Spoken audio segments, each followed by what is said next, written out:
평창 가스 폭발 사고 현장의 바로 맞은편 건물입니다. 벽은 여기저기 부서져 있고 건물 안에 있던 가전제품은 주차장에 널브러져 있습니다. 새까맣게 탄 뼈대가 드러난 건물도 눈에 띕니다. 보험 처리를 위한 피해 조사가 길어지면서 사고 현장이 열흘째 그대로 멈춰 있는 겁니다.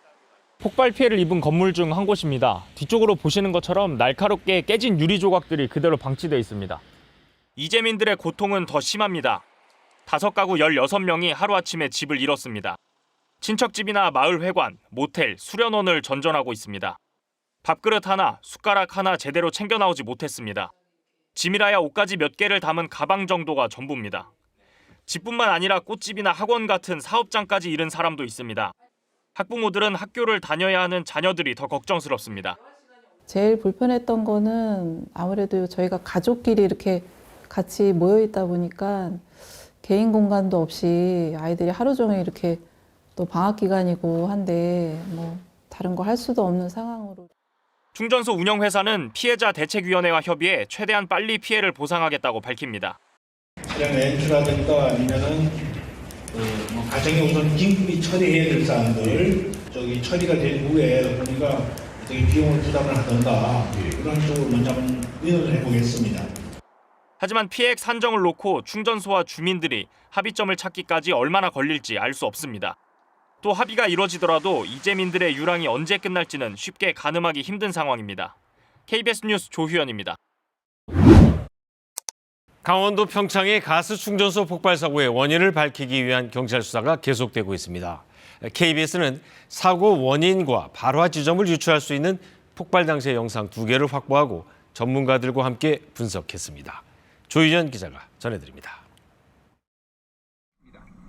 한밤 뿌연 가스가 깔린 도로 위. 번쩍하는 불빛에 이어 폭발음이 들립니다. 시뻘건 불길이 순식간에 도로 위를 뒤덮습니다. 폭발 열기에 플래카드가 녹아내렸습니다. 새해 첫날 밤 가스 충전소 폭발 당시 모습입니다. 자세히 살펴보면 첫 폭발 지점은 도로 왼쪽 모텔이 있던 곳입니다. 이어 화면 오른쪽 가스 충전소가 있던 곳에서 폭발이 이어집니다.